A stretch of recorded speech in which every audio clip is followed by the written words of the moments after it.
Okay, got that.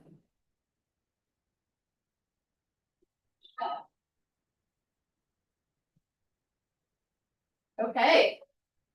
What time is it? It's 11:11. Yes, ma'am. And she's probably going to the bathroom. Kirby, What's her name? Kirby. That's Yeah, Kirby. she's in Newark. What's your name? Kyle. Hi, Kyle. We probably have met. I don't. Kyle Bibb, Samantha's husband. Yeah, Love it. that's usually how I introduce myself. So. I get it. That's good. That's all good. All good. Yeah, Kirby's coming back. She's getting her picture. She and I are getting pictures. Okay. Yeah. Well, we're gonna go ahead and get started then. Okay, so today's class is called 7 Steps to 10 Listings a Month. And so we're gonna talk about what it would look like to take 10 listings. And I will just say, at the end of this, I'll share in the Facebook group this session. So this was a family reunion session in 2016. And I happened to be sitting in the room because I thought that at that point in my business, I was just selling real estate. I wanted to get to 10 listings a month. And so I went into this session and Cody Gibson was teaching. So Cody Gibson is now Cody is the director of MAPS, vice president of MAPS coaching. And so, but he used to run an expansion team. So after that, about a year later, interestingly, I got pulled into Cody's world and I got to travel around and teach this class all over the region. I think I've taught it more than 100 times. And it's pretty cool training, real fundamental and foundational. And yet, yeah, we're gonna dive in. So if you're taking notes, step number 1 is make one listing appointment every day, no matter what. Make one listing appointment every day, no matter what. You got anybody in here like math? Yeah, I like math.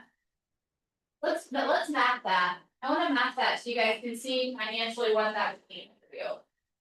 You may got a calculator handy? I do. Let's map it. So how many weeks of the year do we typically work? 52, you may take a couple weeks of vacation, right?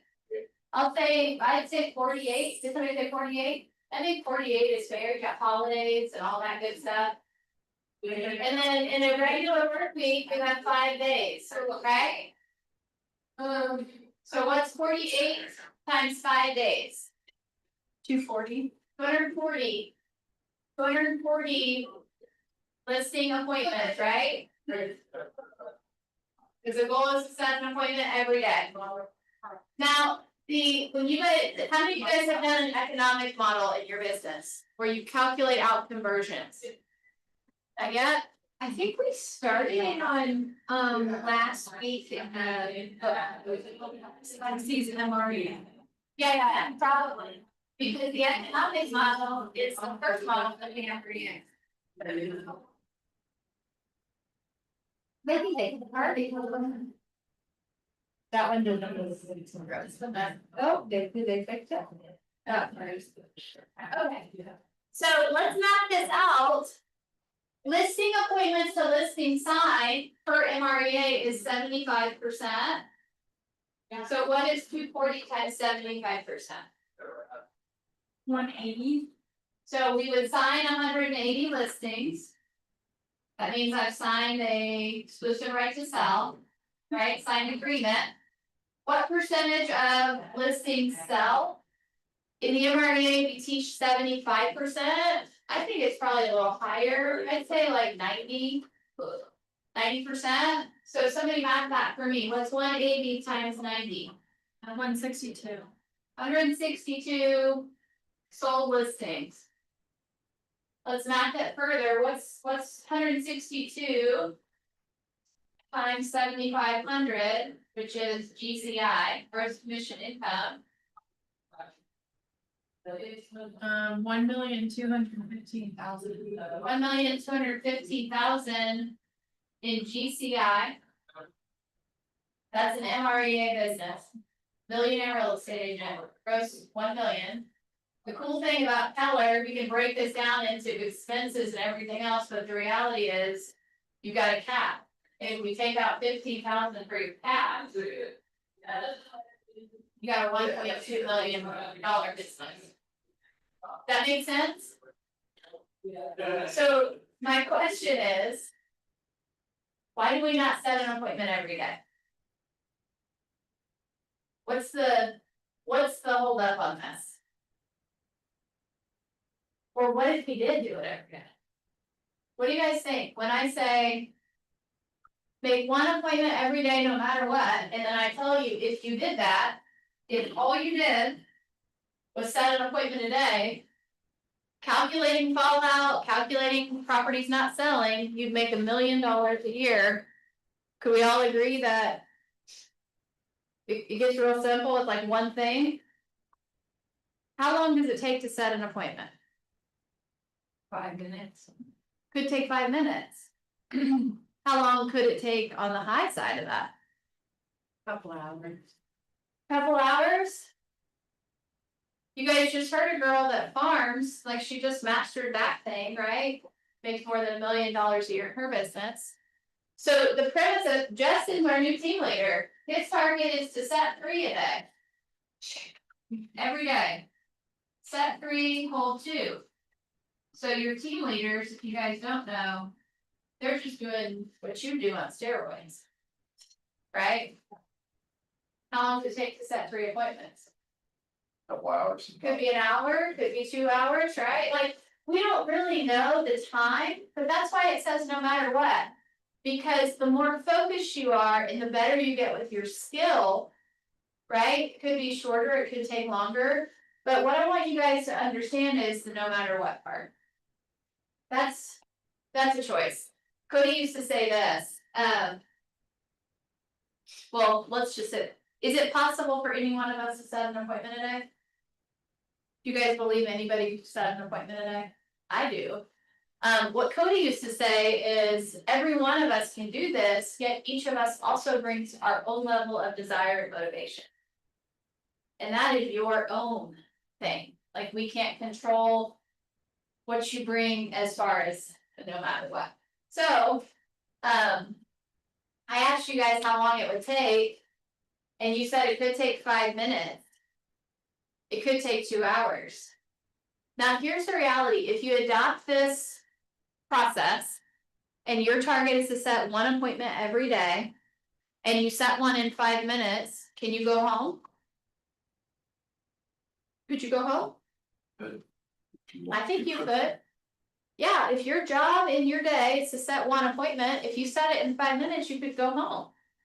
Now, if it takes 2 hours, 3 hours, 4 hours, 5 hours, then when we say 1 a day, no matter what, that means we gotta camp out and get that appointment. Does that make sense? So. If it works on the early days out, it's gotta work the same way on the days you choose to stay late.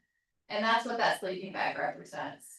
So making the appointment means making the calls, even if it takes 10, 20, or 50 calls. You don't stop until you have the appointment, and the reality is, once you commit to it, you wanna create a habit of, I do the things I say I'm gonna do. And that's a habit. So let me ask you this, when we commit to things and we don't do them, is that creating a habit? Yes? Yeah. It is creating a habit, right? So if we have things in the calendar that we don't do, is that creating a habit around our calendar? Like, if you put things that you're gonna commit to and you don't do them, habit creating can work positively or negatively, right? Like, I could sit down, I actually do this, I eat jelly beans every night, it's a habit. Like, about 8 o'clock, I start thinking about eating jelly beans. It's a habit, it's like, I get bored and I start eating jelly beans, it's a crazy thing. And yet, is that a good habit or a bad habit? You ate enough for It's a fun habit. It's a fun habit, probably not super good for me. I haven't got to a place where I'm willing to give it up, so, I just acknowledge I have a problem at this point. Maybe president someday. I have to eat Cheetos every day, so there's Cheetos and jelly beans, and it's like an actual thing in my world. You quit those on the table too. Yeah, so I'm buying them on Amazon, buy a box of 100, yeah. But the reality is, when you create good habits, you become a person that does good things. And once you create the habit of setting an appointment a day, it's like working out. The first day you don't do it, how do you feel? Right. You feel weird. We were talking about that yesterday in the lobby. Justin needs to hire agents, that's part of his job, right? Get us in business with talent. And so once you do it multiple days in a row, like the day you don't, it's like, this is weird. Cause you've created a habit. How long does it take to create a habit? Made up? 66 days for the one thing. I have heard 21 days before. Longer than most people stick to their New Year's resolution. I'll say that. Yeah.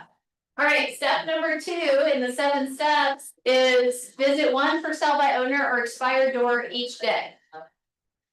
Cody was teaching this class in 2016. And interestingly, I had a coaching call yesterday with someone that runs a program at MAPS, and she teaches a class called the list to last or the listing machine or something. Her name's Emily. She listed as an agent herself. You guys ready for this number? In 1 year, she listed 278 properties. 278 properties. She now teaches a MAPS group coaching program on how to work for sell by owners, expires, and kind of farming, mailers, right? And so it's interesting, we were talking about it yesterday, she said, it's really simple, Tara. I came in every day, I called through my list, and then before I went home, I went out and I followed up by knocking the doors of the people I had called. And I go, huh, that's interesting. We teach that in a class. So why do you think it's important to visit a for sale by owner or expired every day?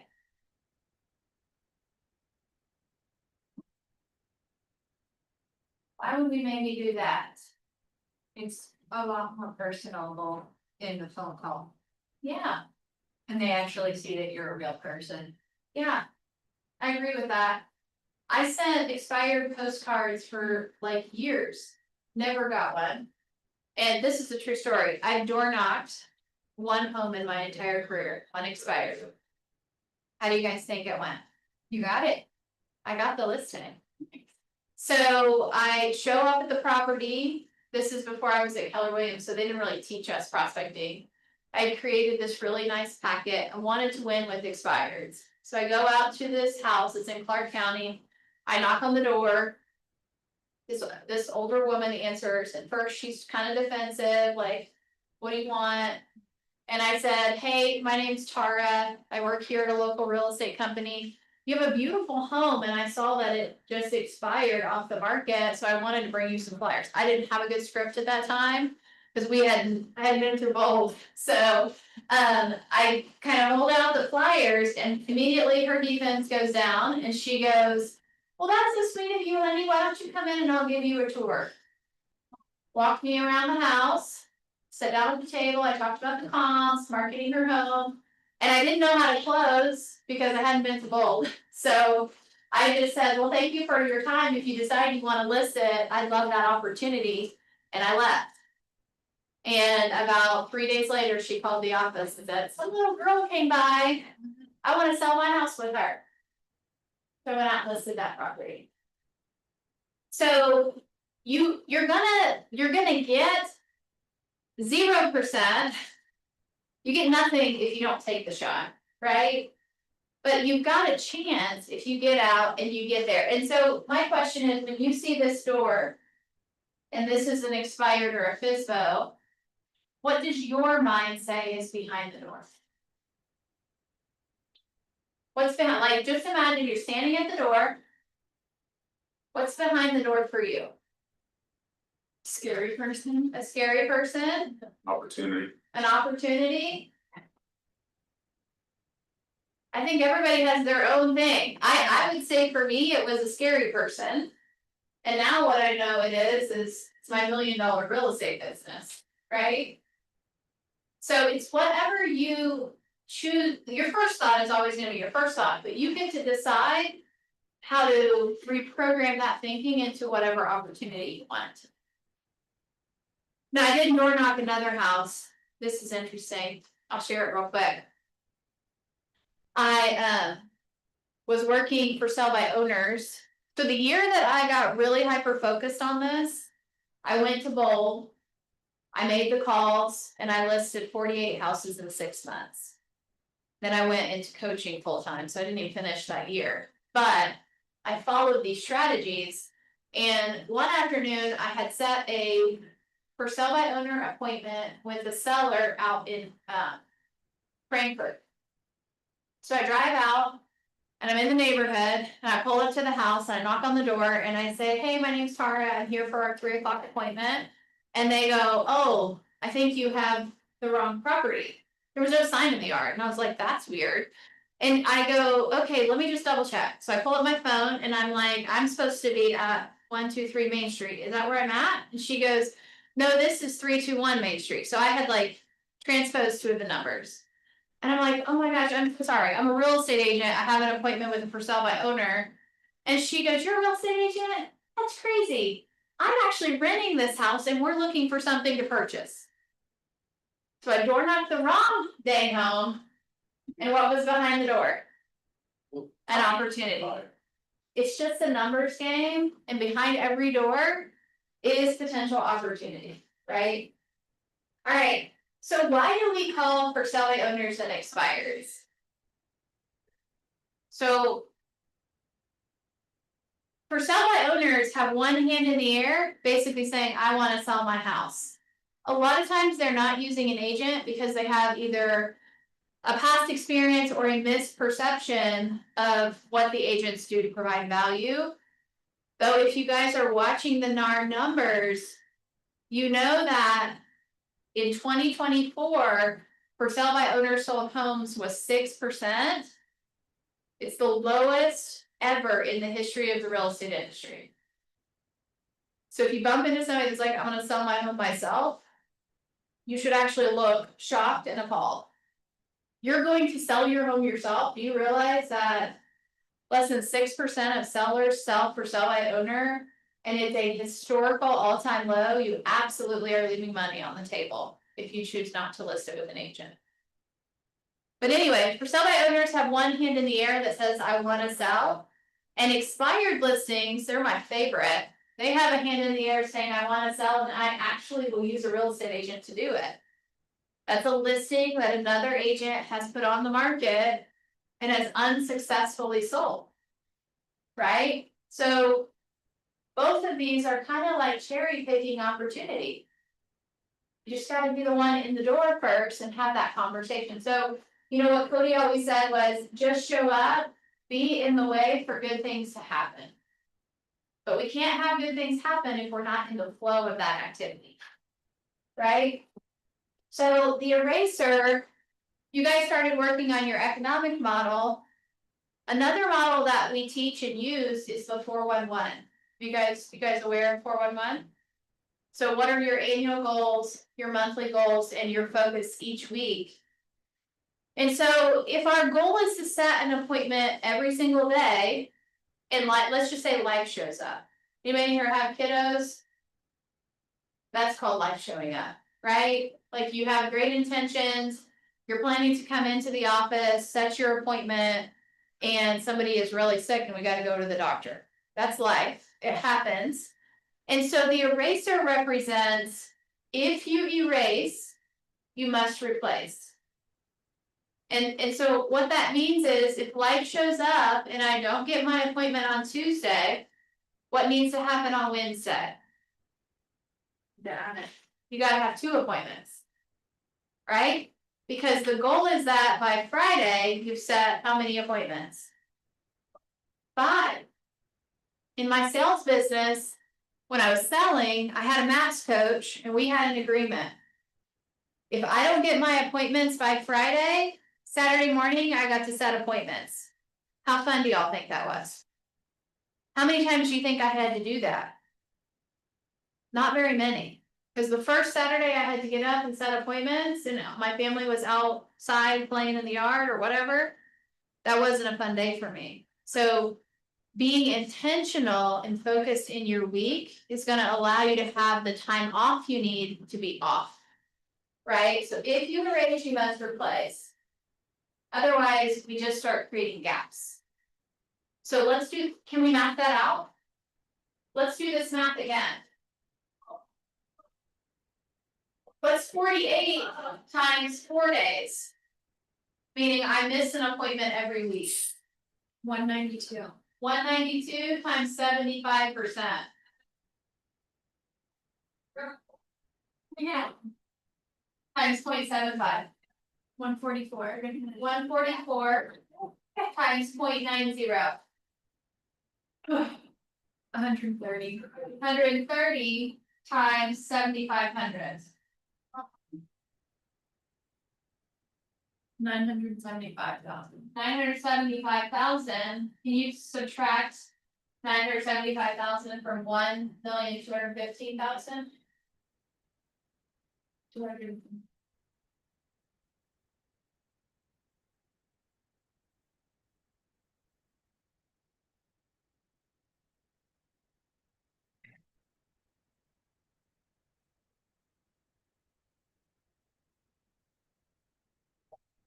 What was it? I think it's 245. 240? Okay, so just by deciding to not have one appointment a week, it's costing $240,000 a year. Is that expensive? It feels like we're missing a little thing, but those little things add up to really big things. Right? All right. Number 3, follow-up Wednesdays. So in the MREA, the Millionaire Real Estate Agent book, we teach a model of lead generating every day for 3 hours. Everybody know what I'm talking about?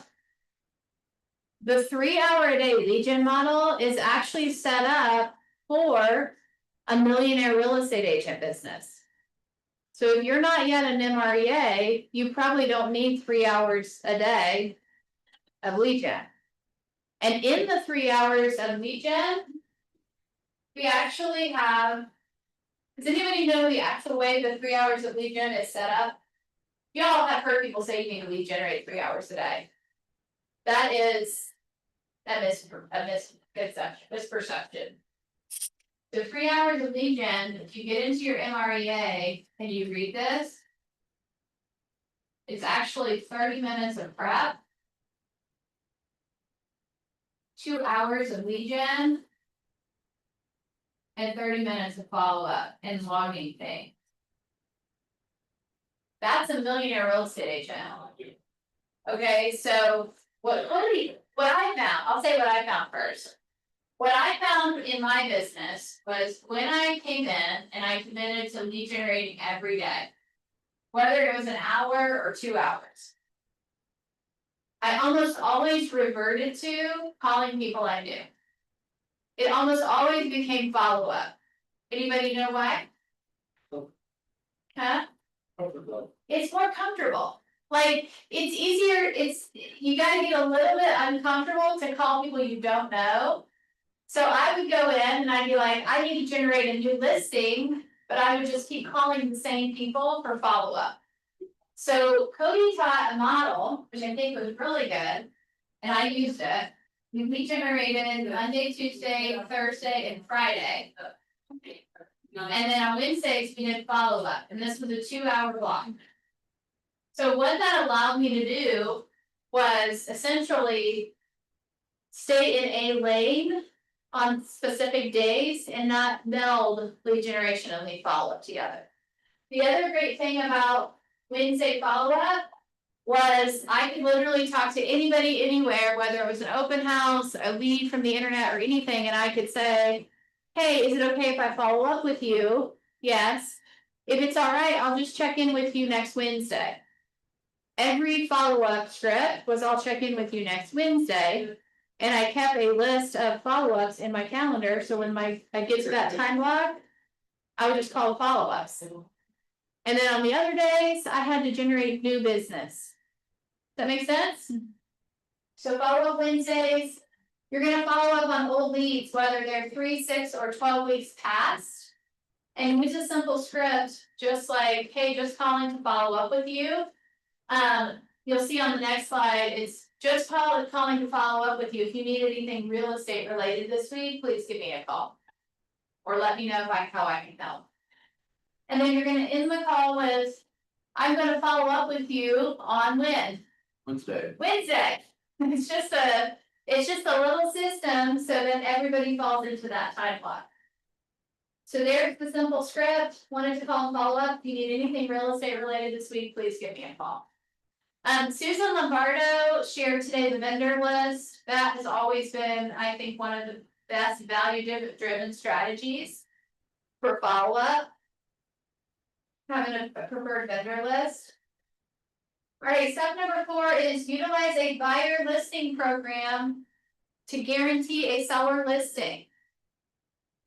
Now, in our sales meetings here, we do I have a need sometimes. You guys know what I'm talking about?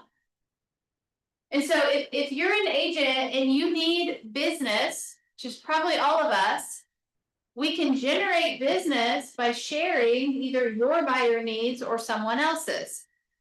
And what I mean by that is, if we're in I need, and Heather says, hey, I have a buyer looking in Scott County for XYZ for XY price, you should be writing that down. And you should go share that on your social page. Hey, just came out of a team meeting. We have a buyer looking in Scott County for XYZ price. Who do I know out there in social media land that knows of something maybe off market? Now, the goal would be the initial communication is to help find a seller for Heather, and yet the reality is you're looking for an off-market listing to list, so you can sell it to her client with her. That makes sense?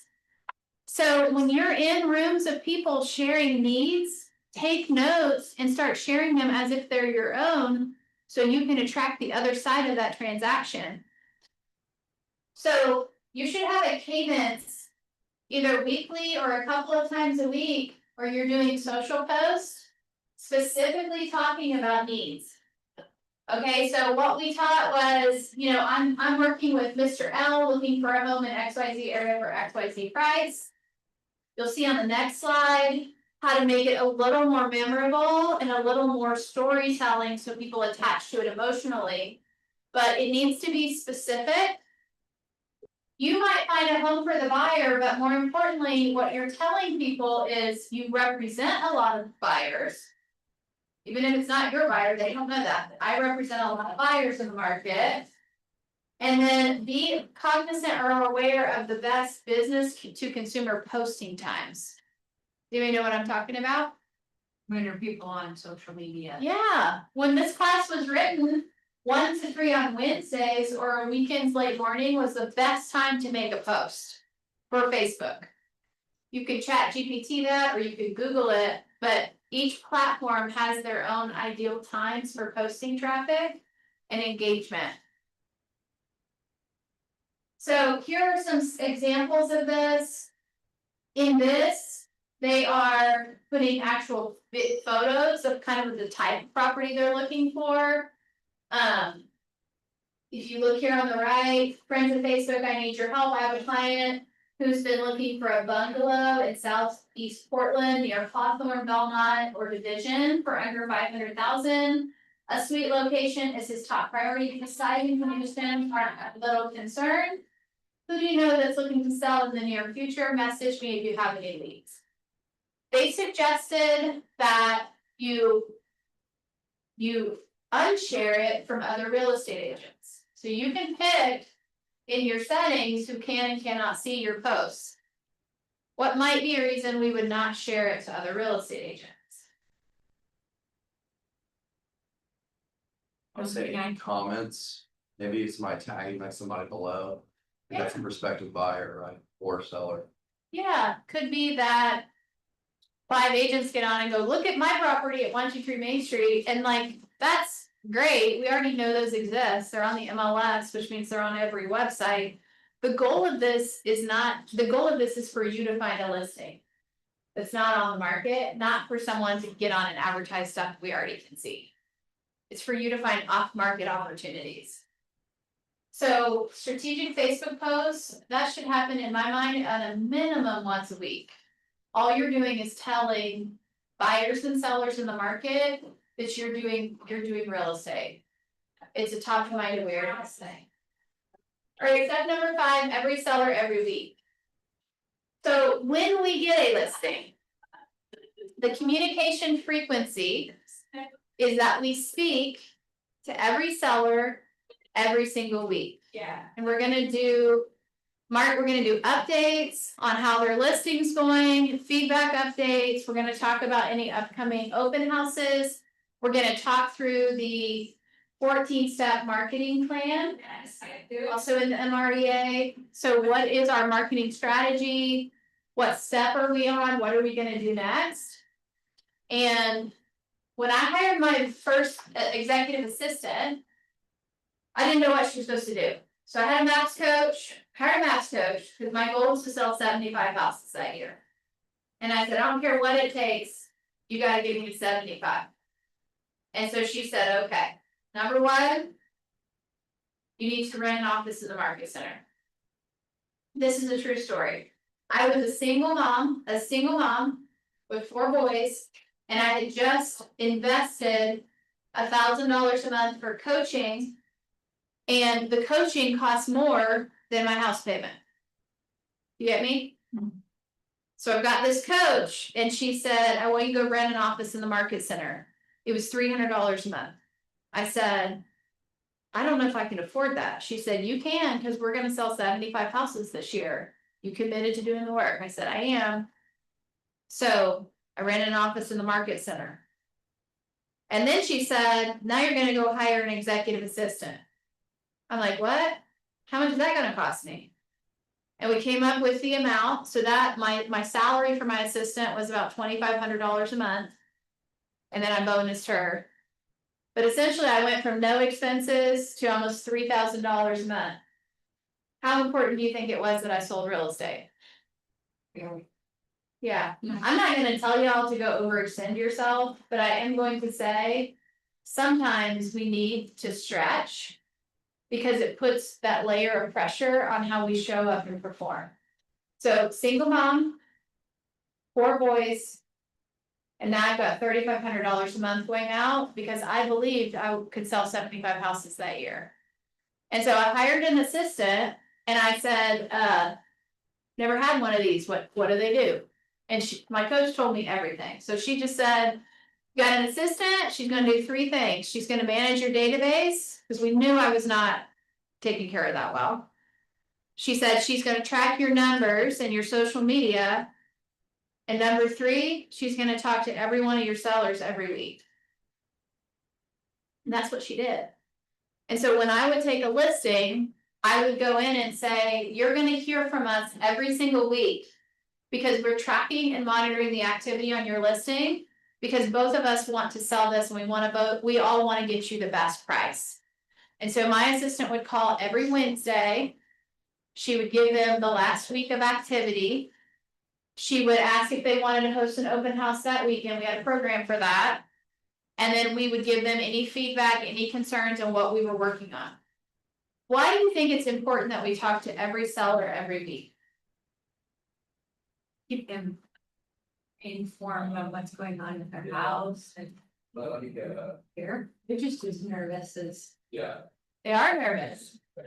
If we don't talk to them every week, what do they think is happening? Nothing. Sometimes it is nothing. Sometimes we're actually working our tail off and we're just not telling them what we're doing, and therefore they assume it's nothing. So it's kind of like the best rule of thumb is make a promise and then deliver. What I prefer is under promise, over deliver, but whatever that is for you. Here's what I'm gonna do, and here's what I did. Here's what I'm gonna do next. Now I've done it. Here's what I'm gonna do. Here's what I did. And you're just solidifying with them that you show up and do what you say you're gonna do, and they understand that you're working for the commission that you're gonna earn. Okay, so you're gonna talk to every potential and current seller every week. You work hard for the listings. Don't throw them away. Now, write this down, this is another part of this model. If the property did not sell in 3 weeks. So I go out to the house and I list the property, and I would say, Mr. and Mrs. Seller. I am gonna be communicating with you every week. And yet, if it hasn't gone under contract in 3 weeks, I'm going to ask you to come into my office, into the market center. And we're gonna sit down and evaluate our pricing and determine the next best steps. I didn't say I was gonna go back out to them, and I didn't say I'm gonna call you and adjust the price. I said, you're going to come into my office. And then we would meet in a conference room or a presentation room. And we would run comps and review activity. Why do you think that is important to have them come to you? Well, one, so you're not running around. I like that a And lot. two, it lets them see that you actually have a full place of work that you're. That in my mind is the thing. When you go out and list a house, you step into their world. A lot of times we kick our shoes off at the door, we tour, we sit at the kitchen table, they offer you a water, a cookie, and then we talk pricing. But they've never actually seen you in your professional work environment. So when it's time to have a business conversation about pricing, the best place to do that is in your work environment. So they're gonna come here, maybe Haley gives them a tour, seats them, gets them a water or coffee. You walk in now, you're the professional. They're in your space. It's a little inconvenient and we want it to be. Because every 3 weeks that it doesn't sell, they gotta come back to the market center. It's kind of gonna get complicated. So, quick question on that. So Sheridan, when he was doing his class the other day, he said 10 days, no showings. Or 10 showings, no offer, is when he would drop the price or talk about. Yeah, that. You can Google this, Uh-huh. and I think it's also in the ship book. Just Google the real estate pricing bullseye. Okay.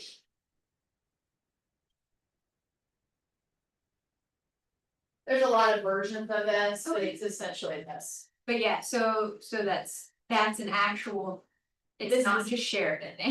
No, I was the first brokerage I was at taught me this, like, if you're having showings and no offers, no showings, drive-bys. That is your pricing strategy. Okay, Yeah, perfect. okay, Thank you, sorry. no, it's great. So everybody get the like. Call your sellers every week. Have them come into the market center after 3 weeks, right, and do price adjustments. You can also pre-schedule price adjustments. Though I still like the idea of them coming into the market center and seeing you in the professional environment. Same thing with buyer consultations. This is not a buyer class, and yet. My real estate team got buyer rep agreements sold. Signed on everything, and we did that before the NAR settlement, so this is like 2016, 2017. We did that so that they understood we were professionals, we shared our value proposition, we had them sign, it took them off the market. This was all around the time that Zillow was just getting started, and we wanted the client to know that they had an agent and they could communicate, I've already signed something. So we had a buyer consultation, listing presentation. That's why every one of our rooms, you guys, have a screen. It's not for us, it's set up for you to meet clients here and have a value presentation conversation so you can get them signed. That makes sense? That's the purpose of all these presentation rooms, so you can meet clients here in the market center. Okay, step number 6, for sell by owner deals, if you must. So what would be an example of a for sale by owner deal? So I made a for sale by owner call just a couple days ago, so I could get the listing. So that's just prospecting, right? For sale by owner prospecting. See if I have this flyer. So the one that we teach in this class, one of them that we teach. Is take a. Like a short. Like a 7-day or a 30-day for sale by owner listing. Let me see if I can find this.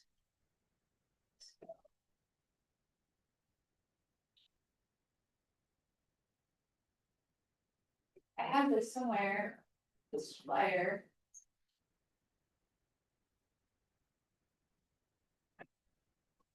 Oh, here it is. So this was a for sale by owner deal that we did when I worked with Cody, called House of Free Guarantee. And so essentially. We listed the property for 7%. Of course, nothing is standardized, right? Do whatever you want with this, but. We listed the property for 7%, we would market the house, another agent found the buyer. We would have a portion of that commission go to the other agent. We also had the option of, we market the house, we find the buyer. But they wanna navigate the sale and we do like the transaction, actually, hold on. Okay. In this scenario, we market the house, if they find the buyer, we'll do the transaction paperwork for 1% of the price. But in that scenario, 1%, we're not gonna cover the cost of the marketing materials, photo, or the website. Right, now what percentage of the time did the seller find their buyer? Very. This many. Never had that happen. Could happen, and yet, by that time, if you're doing a great job, they're not gonna wanna navigate their sale, right? And the other option is, we market the house, we find the buyer, we navigate both sides of the sale, and we offered a little bit of a commission reduction to do that. This is just called hassle-free for sale by owner listing option. That's a for sale by owner deal potentially, because a lot of times with for sale by owners, they wanna know, well, can I still market it myself? And what if I find the buyer? So it's just us giving them an option should they choose to do that. Okay, number 6, for sale by owner deals if you must. The one that I had in my mind was a short-term for sale by owner listing, which is primarily used as a way to market a open house. So you're gonna call the seller and say, Mr. Seller, Mr. and Mrs. Seller, whoever. I'm a local real estate agent, actually specialized in for sale by owner listings. And I see that you have this property on the market. I would love an opportunity to come out and help market an open house with your property. First option is, I can list it for 7 days and give you the entire listing experience with me, put it on the MLS, syndicate it to thousands of websites, do photos and everything else, and see if we can sell it at the open house. That's what you're going for. If you're doing that program, you're gonna be contacting them every day for 7 days leading up to it. And probably with the goal, if it doesn't sell it open, you extend the listing for a full term at the end of 7 days. It's like a 7-day trial period. Option 2 would be, if they're not up for the 7-day listing, you're gonna say, you're gonna try to get that first. If they won't go for that, okay, great. I'd love to come out and co-host this with you. Any buyers that come through that are interested in purchasing the home, now we know less than 1% of buyers purchase at open house. But any buyers that come through, I'm gonna hand over to you, and if they're not interested in your property, I would just love the opportunity to help them with something else. You're gonna set the open with them with the goal of either selling it or getting some buyer leads. Make sense? We have questions on that one? So I understand with you best. If you're short of the goal, do whatever it takes to get there, including give it for sale by owner a deal. And you know what Cody talked about in this section is get in the habit of taking 10 listings a month, right? And then 10 great listings will come. And this is true. We started listing houses. I would go up to like an hour and a half away. And I was listing mobile homes, anything I could get my hands on, because it was literally like Gary's letter today. Resolve. I was not gonna fall short of the commitment that I made to myself and to my assistant. She got bonus when we sold property. And so then what happened is, as my inventory started building, we had a whiteboard in my office. And the goal was to fill all the spots with listings. When it filled up, I started shrinking the radius of where I would travel. And I would refer out the stuff further away, and I started focusing on taking 10 great listings. That makes sense? So first you gotta do whatever it takes, and then you can decide if you're gonna take a listing or not. I hear a lot of agents say, I didn't take that listing, it was overpriced. What's the challenge with that?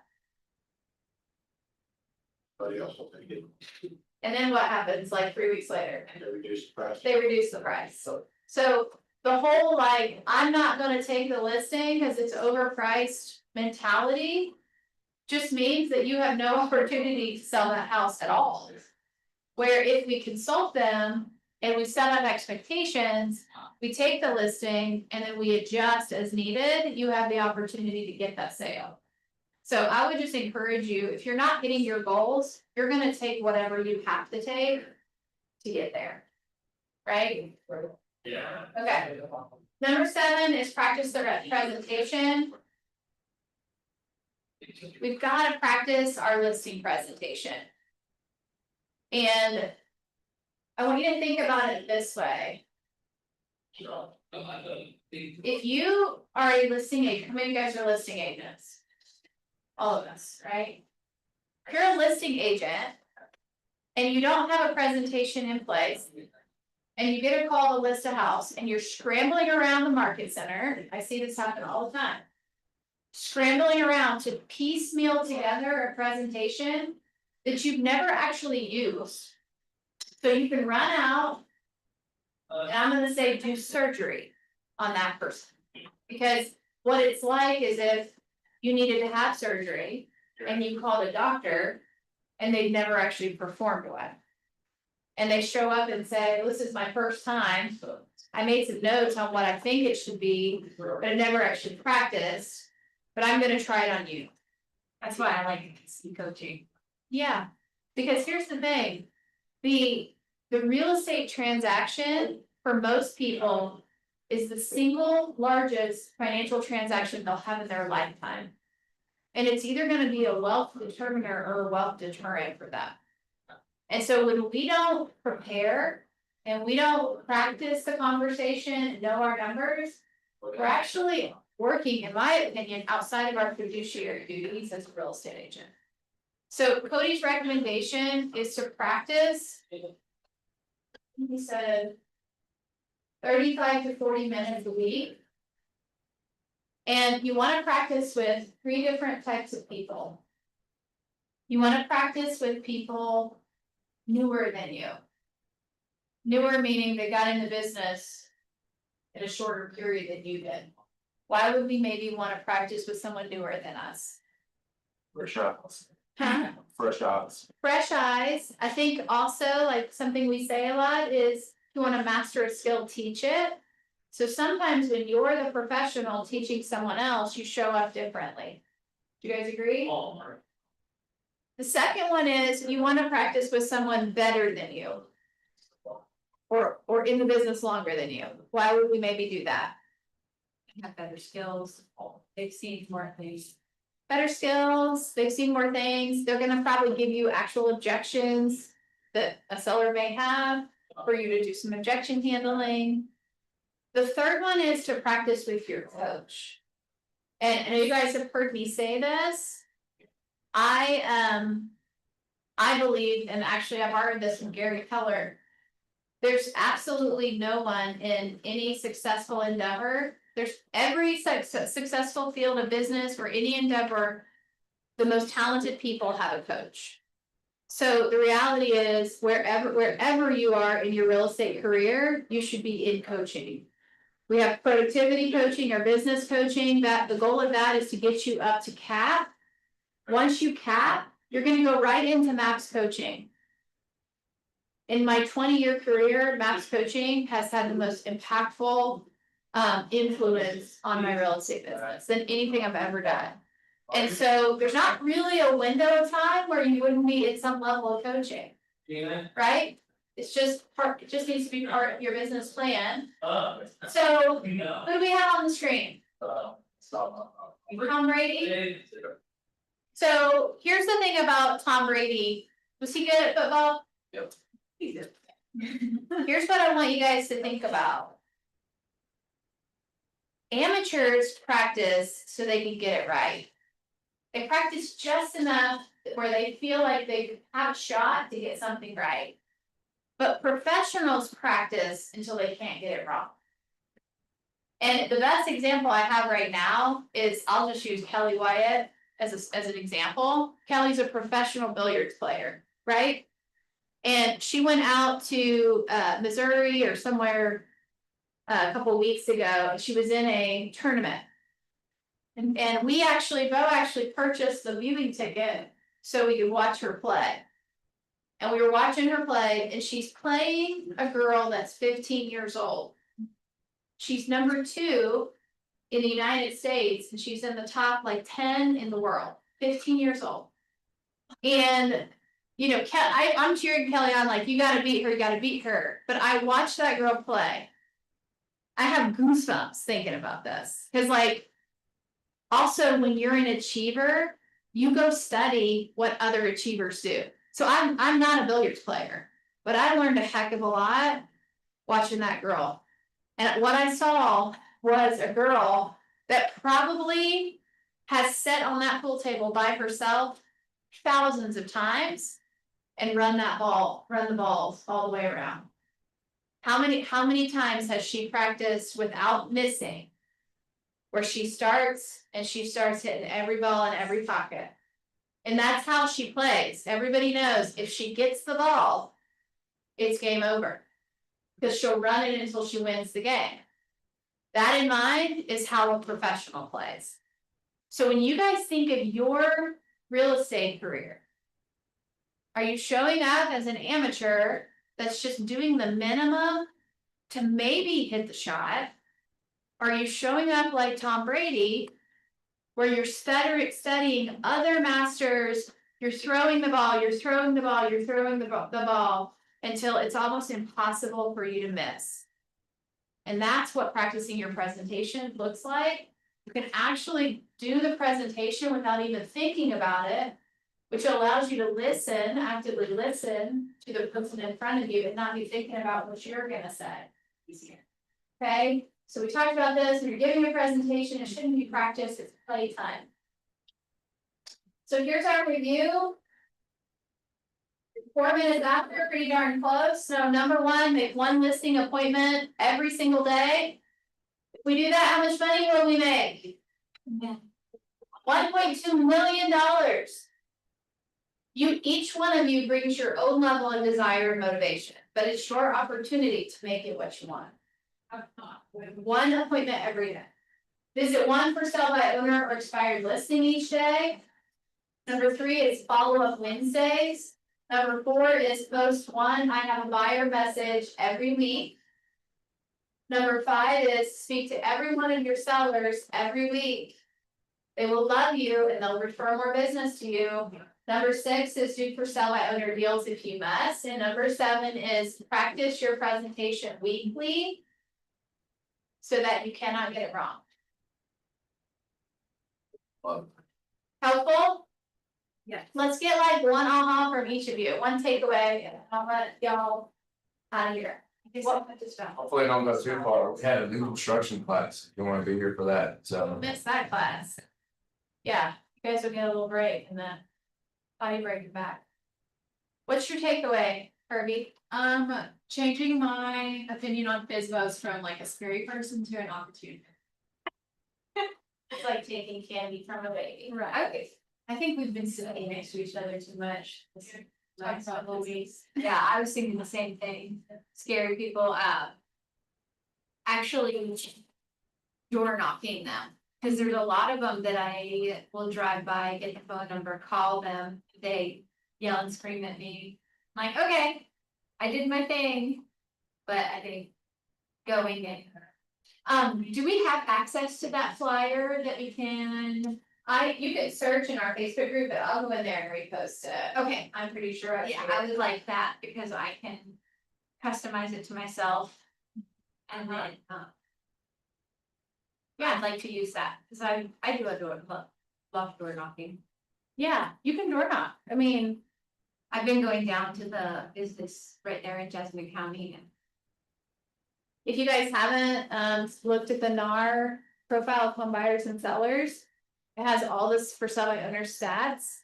9 out of 10 list with an agent, most of them list within 2 weeks of trying themselves, 2 to 3 weeks. So. Don't wait, like. I've got so many FSBO stories where I wouldn't have gotten them if I hadn't called the first day. They go fast, so what's your takeaway? This was new to me, like being in a setting like this, obviously I'm a new agent as well. But it was inspirational. Motivated me, like I've got some things that I wanna do. And like they said, the for sale by owners, I think definitely that's a market that I wanna tap into. So I see them as I'm driving, like going get kids and drop kids off places, I see them as I'm driving. So, yeah. Yeah. Awesome. Pop out, have a little, I used to have a toolkit in the back of my car, like it was for, I don't know if it was for real estate, but I kept packets and presentations and.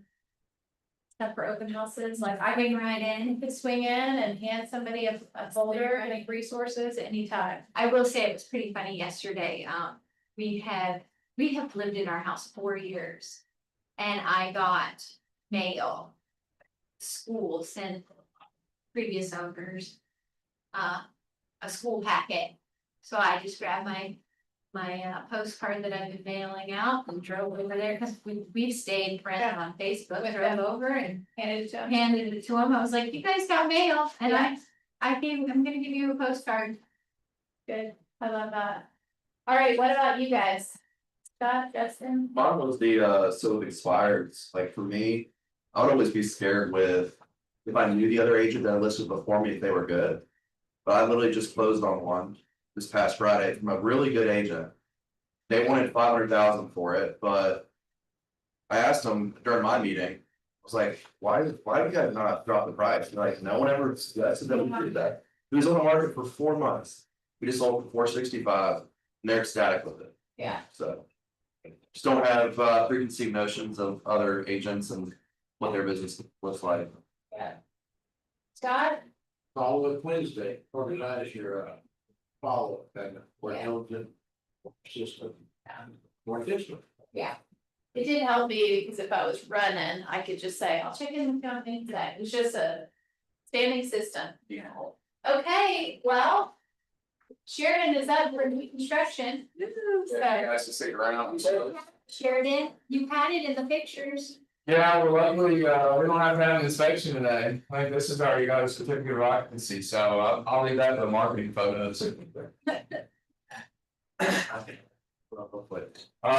got a picture of this, if I need to wipe it, we're good. Yeah, you're good. Thanks, Scott. We know who we're supposed to call next. We won't tell Steven that you're the one that raised it. It's what? The letters. That one won't go anywhere, that has to stay open.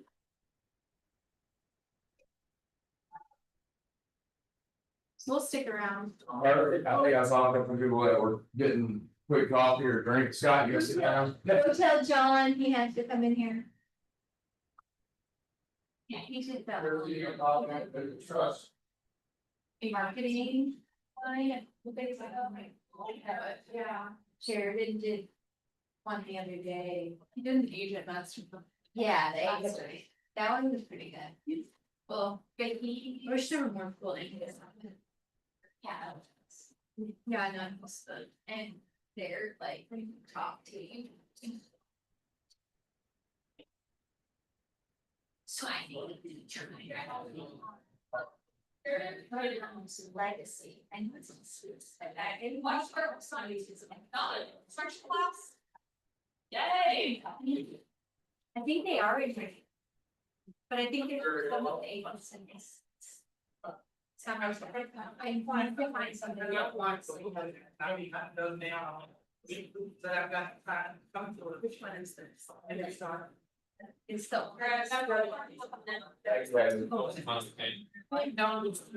Be the perfect rental, like, if you want a lake house for a day.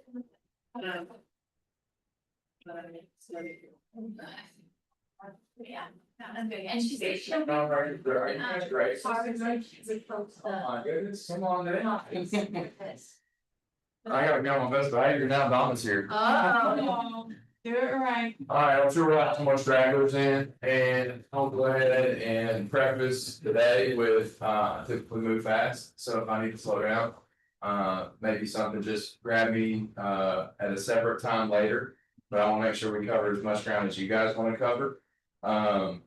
So there's really no formal outline for new construction because it's so broad that we could sit here for 4 days for 8 hours a day and not even scratch the surface. So that being said, since you all are the ones that have chosen to be here, I want to make sure we talk through what is most pertinent for your all's questions regarding new construction. So what I'll do is let's take 5 minutes, or if it takes a little bit longer, that's fine. And let's just popcorn what questions come to mind when you think new construction. There's no bad question except the one you leave in your head, don't ask. So just fire off and I will make sure we spend as much time as the block we have allows to go through stuff you guys have questions about new construction. The first question that always pops into my head is, I guess, how do you know which builders are good? Well, that's what I was about to ask, I was like, are we talking ball, are we, cause I live in a daily home and. I have found some interesting fun things. Like, is there any kind of hack? Okay, so that maybe batting builders are understanding them. Yeah. Alright, what else? Is, and then I think with that, with the builders. You see the, like the ball homes and Like developers? the developers versus like a custom builder contract. So tell me more about that, help me better understand. So I guess when I'm looking at it, there's these great big neighborhoods that go in and it's all wall homes.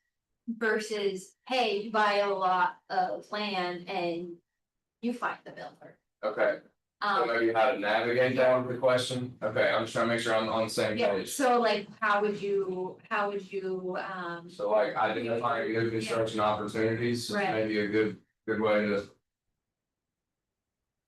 oh, you're not gonna sit in the corner, Scott? You could move over here. Okay, anything else? I guess just looking at, the difference between, you know, our clients wanting new construction versus just like staying put. So maybe being able to explain the benefits or the pros and cons of new construction for somebody who may be only looking at resale. Yes, yeah, or, and then too, maybe timeframes, so I've seen a lot of different. Timeframe for when the house. will Be built.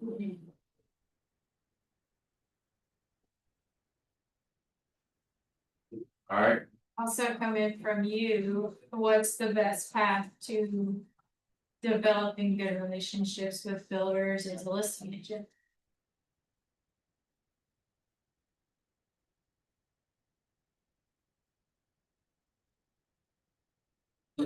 on that one, come out, thank you, Mr. Wayne.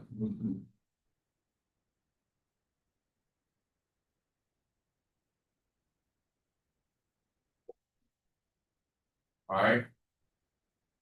Anything else? It's a good list to start with. We'll keep you busy. Alright, so. If anything pops in your head. Write it down, when we hit a breaking point or a stop point, just tell me, we'll put it up there, make sure we get to it. I may have an alarm that goes off that tells me I need to leave a few minutes early, to actually have an inspection that I have to meet.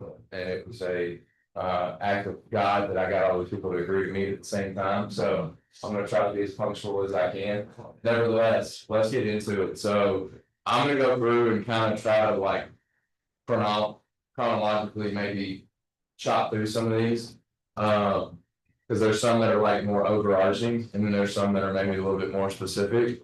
So, let's start with this one.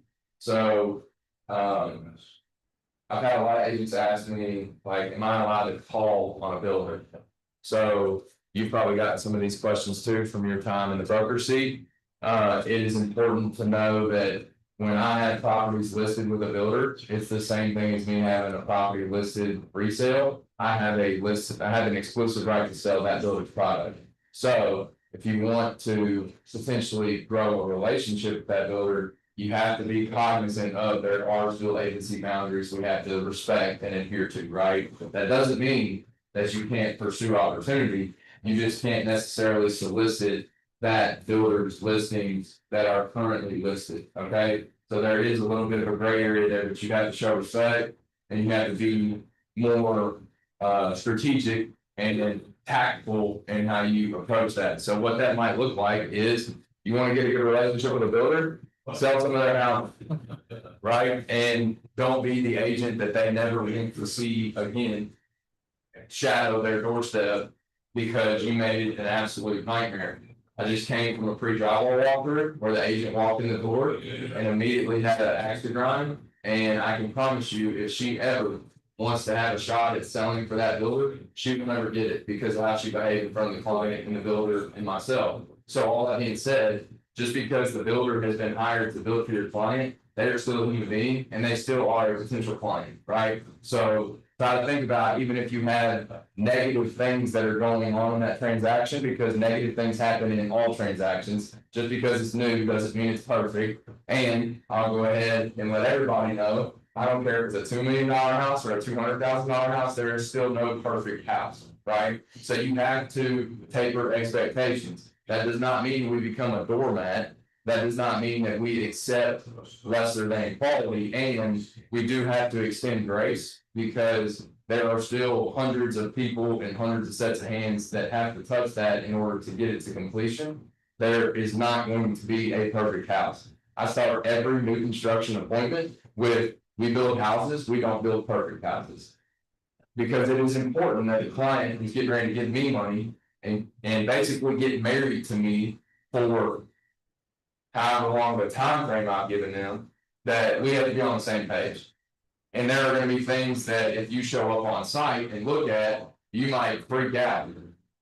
Whoa, I'm gonna move into this house, there's mud everywhere, there's sawdust everywhere, there's metal and wood laying all over the place. It is under construction, right? So when you think about opportunities that come with potentially listing some builder stuff, first and foremost, go tour their houses and try to sell their houses. Because the better you know their product, then the better you have an option to sell their product to future buyers. And to your earlier question, I'm sorry, can you tell me your name one more time? Kirby, Kirby. yes. All right, I will do my best not to forget. Your question earlier about maybe some of my clients are considering resale versus new construction. Yeah. The better you understand what options are out there, which kind of touches on identifying some of those new constructions and being able to get the pros and cons versus new. What I have found is, like most of your buyers, there's probably been some level of anxiety about pricing. Not just specific to new construction, but existing construction, being resale, right? Well, if houses are, everybody's saying, well, I'm just waiting on prices to drop. I think we can all agree that prices might be starting to level off some in resale. You know where they at level off? New construction. Why is that? It's all new. And the dirt hasn't gotten any less expensive because the dirt is not a renewable resource. So all that being said, if people are feeling the squeeze of resale prices, a lot of people that decide to build with me anyways, have come to the conclusion, if I'm going to air quotes overpay. Because in their minds, they're thinking I'm overpaying. Every buyer I've ever met feels some type of way about pricing, whether that's good, indifferent, bad. So they ultimately arrive at the conclusion of, if I'm going to overpay, which I despise the word, but if I'm going to overinvest in real estate, I would rather do it with something new. In an area that is surrounded by new, and it has warranties, it doesn't have a bunch of miles, right? There's not a bunch of miles on the legs of the house. So that is where a lot of people will look at a strong pro in the column of new construction. So for your clients that are having a hard time finding something on the open market or something that is resale, that might be something to consider for new construction. Now, I was a part of a task force last year, I think it was last year, maybe went into this year, regardless, within the last 12 months. We had a task force at the MLS to try. Other least favorite word, try, but that's what we had to do, because get it all the way perfect. Nevertheless, try and better organize the data that is given about new construction. So for the longest time, we used to call them proposed constructions. When you see proposed constructions, it's probably gonna take 12 to 18 months to siphon out and filter out all the old input listings.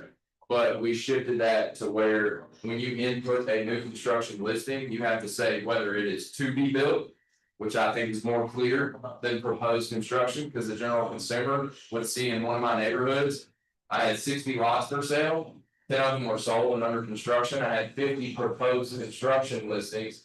Well, I had calls every freaking day.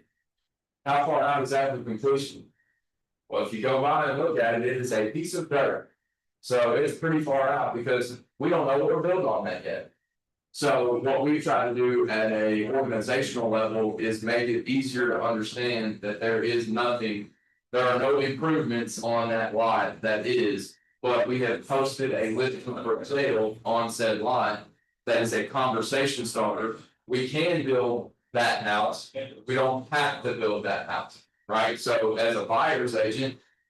The biggest thing I would note is before you try to schedule a showing, because now I'll be God's honest proof, this is a friendly circle. If you schedule a showing on one of my proposed constructions, you're not gonna get anything from me. Other than when you probably show up out there and there's a lot. I simply do not possess the bandwidth to call every agent that has not taken the time to see that it is not under construction yet and call them and tell them it's not under construction.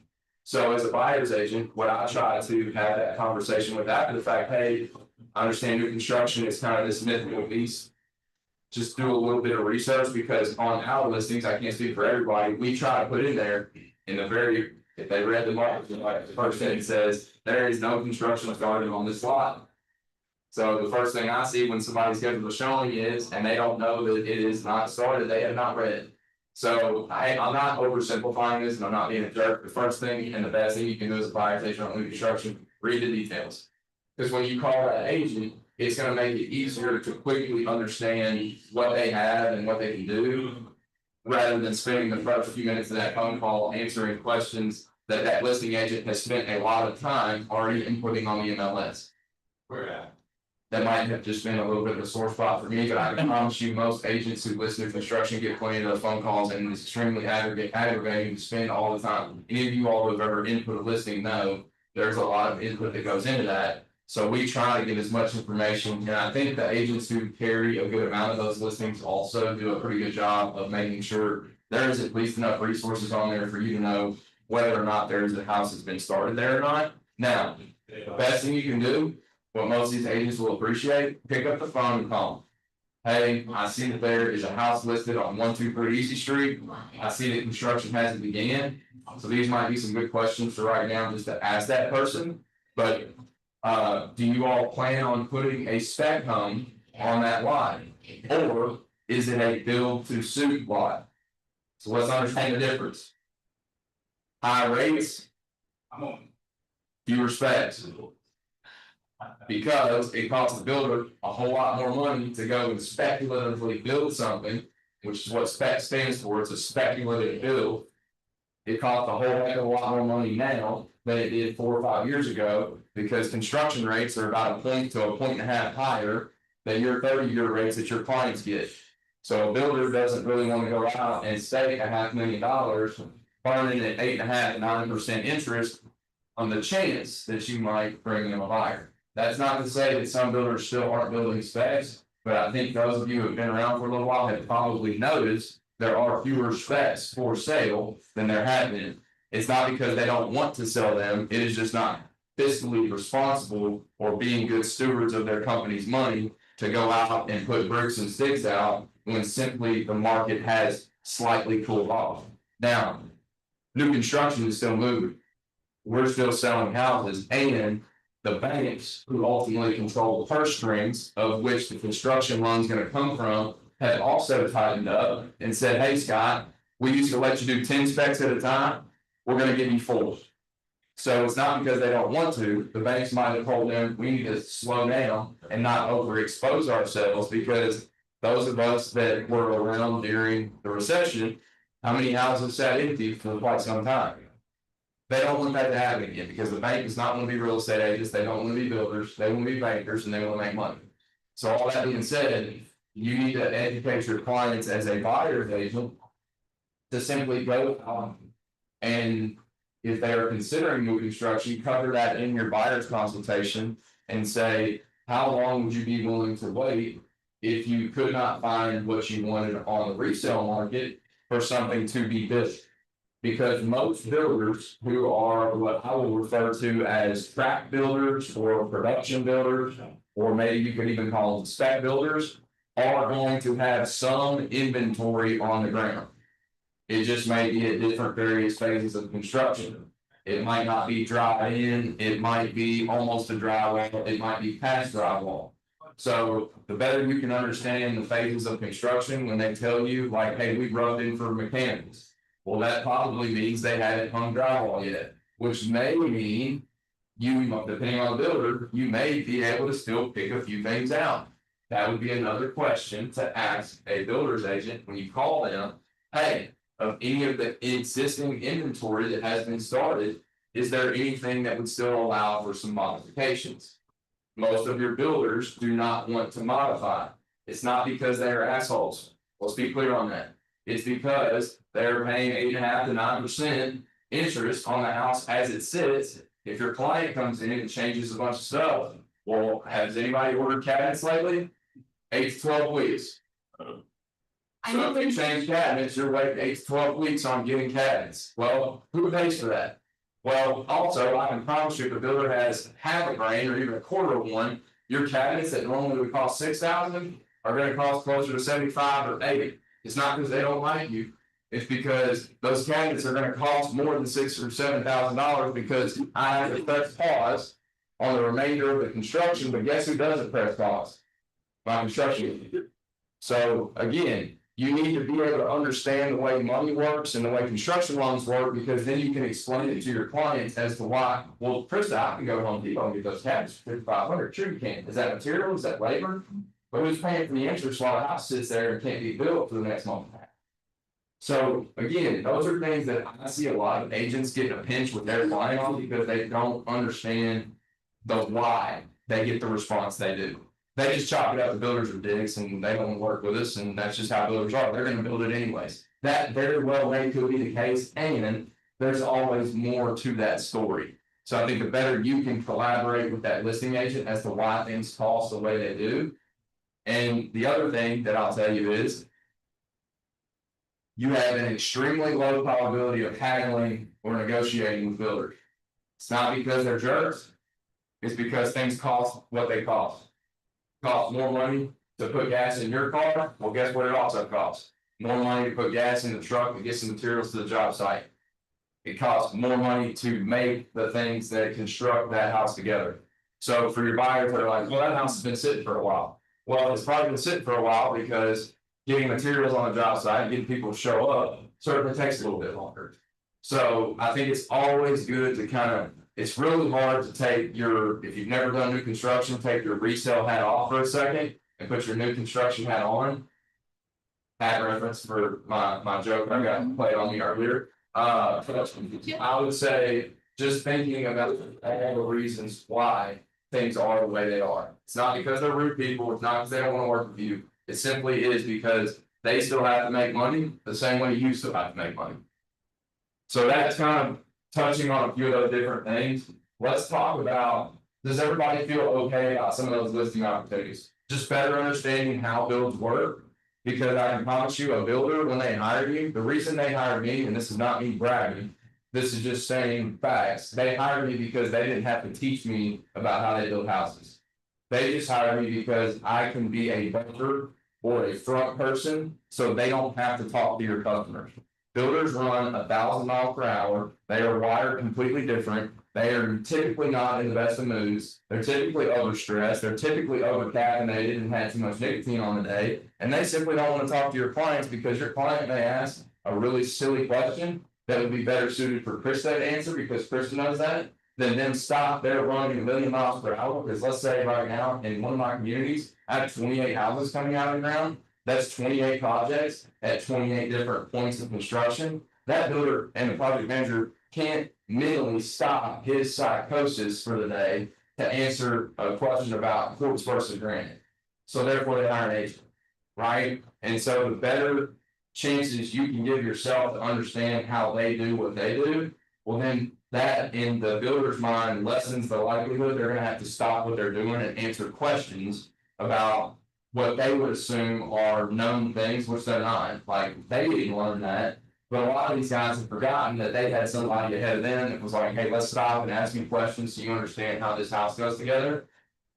They're just in a different place in life now, so they want the easy button, right? So back to Krista's question about finding those listing opportunities, the better I understand when houses go together, the better I understand about new construction and the process, the better I have a chance at that builder maybe picking up on the fact that, hey, that Krista girl, she sold like 4 or 5 of our houses this year.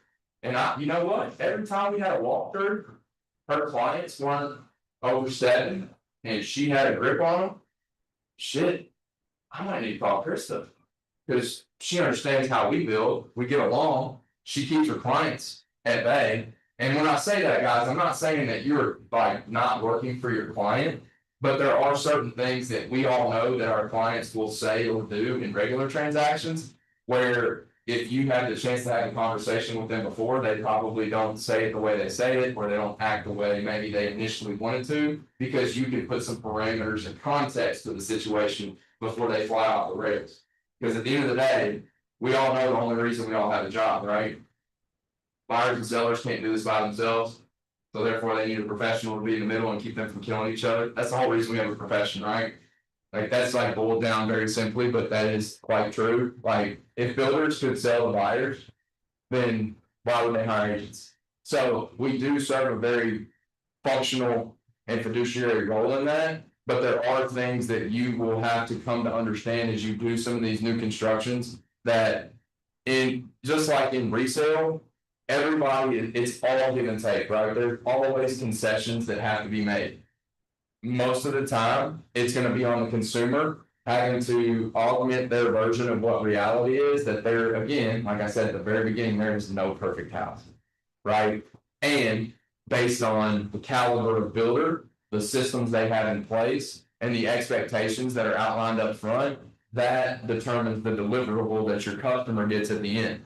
And just an anecdote as a buyer's agent, the more of an asshole your buyers are, the less the builder's gonna work to try to make them happy, because at the end of the day, you come in barking like the lady did today at the walkthrough I talked about. And then you come back in 2 months and you're asking a favor, like, hey, can we put our pod in the driveway 3 days before closing? What do you think the answer is gonna be? It's not because we don't like you, but you made my life hard for 12 months, and now you want me to extend a favor that does come with risk to me, because guess what? Who still owns that property when you put your pod on it? The builder. Well, if somebody breaks into that pod, who's liable? Track the driveway. So I think it's just good to kind of have an understanding about how we get from start to finish, so you can help set that stage for your clients. So listing opportunities, I feel pretty good about that. Let's jump to timeframes. It's my least favorite phrase in the world. Your all's probably too. It does depend, right? So everybody hates when they find words, it depends coming out of their mouth. I do. But Well, that's why I asked it, because I've seen some of the balls say, oh, it's 7 to 8 months. And then I've seen other bills where it's like, oh, it's 12 to 18. so there's no steadfast answer to this, but the more you know, right? So anytime a builder gives me a timeline, I add 60 days to it, no matter who it is. Because why? Shit happens, right? I do curse a little bit, so I'm calling up about anybody, that's just me. What happens when those cabinets don't come in? Correct, or, give you a perfect example, things happen outside of our control. Everybody remembers how awful weather was in December and January, right? So I had 4 inches of snow covering a 1/4 inch or a 1/2 inch of ice on the ground. Did myself show up that day? They mine, You can't do roofing. or. Let's just give another example where common sense misses on some people. I have a house that's fully dried in. What do you mean they can't work? It's dried in. Well. The van that they pull the HVAC equipment up the hill with is stuck. A 1/4 mile on the intersection that you have to turn off of to get there. Are they gonna pack an 800-pound heat pump? On a 1/4 inch of ice and get it in the house? No, they're taking their ass home for the day. And gonna pray it melts and they can come back to work tomorrow. So I say all that to say. Most important thing you can do with a buyer's agent, and when you're talking to that listing agent that represents the buyer, just say, hey man, you don't have to placate me. You don't have to give me the salesy answer, just tell me absolute worst case, because I think a lot of times, buyer's agents that I deal with. They hear best case, and they stick to best case. There's no situation that I can think of in the 500-600 new construction homes I've sold of where anything happened best case. It just doesn't work that way, but buyers get stuck in their mind, well.